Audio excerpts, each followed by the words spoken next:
আমি বললাম তো এই ভিডিও আমি আপলোড দিয়েই ছাড়বো। ডিএনএস ভাই যেভাবে যে মারা হয়েছে এটা কিন্তু আগের থেকে কিন্তু পরিকল্পনায় কিন্তু ছিল তাদের, and তারা কিন্তু পরিকল্পনা করেই কিন্তু আগের থেকে কিন্তু রাস্তায় বসেছিল। কেননা ডিএনএস ভাই কখন আসবে না আসবে এরা কিভাবে জানে, আর এরা কিন্তু বাইক নিয়ে কিন্তু ওখানে ছিল। আর যখনই আসে এই ভাইটা যখনই ধরতে যায়, আর এই মেয়েটা দেখো ভাই, এই আপুটা আসলে কি, এই আপুটার ব্যবহার দেখে কেউ কি বলবে যে এই আপুটা হচ্ছে ভদ্র ফ্যামিলির একজন? আসলে তার ব্যবহার দেখে কেউ বলবে না। তো আপনারাই বলেন ভাই যে এই আপুটাকে আসলে ভদ্র ফ্যামিলির একটা মেয়ে যদি হইতো তাহলে কিন্তু এরকম একটা বিহেভ করতো না, ঠিক আছে, এই এসডিএম এ ভাইয়ের সাথে।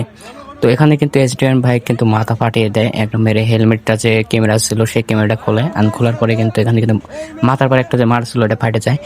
আর এই যে আপুটা যে আছে এই এসডিএম ভাই কিন্তু নিয়ে যাচ্ছে ওই সাইডে। তো এসডিএম ভাইয়ের মাথা কিন্তু ফাটে গেছে, আর দেখো আপুটা কিন্তু তার পিছ যাচ্ছে ধাই ধাই করে, মানে তাকে মারবেই।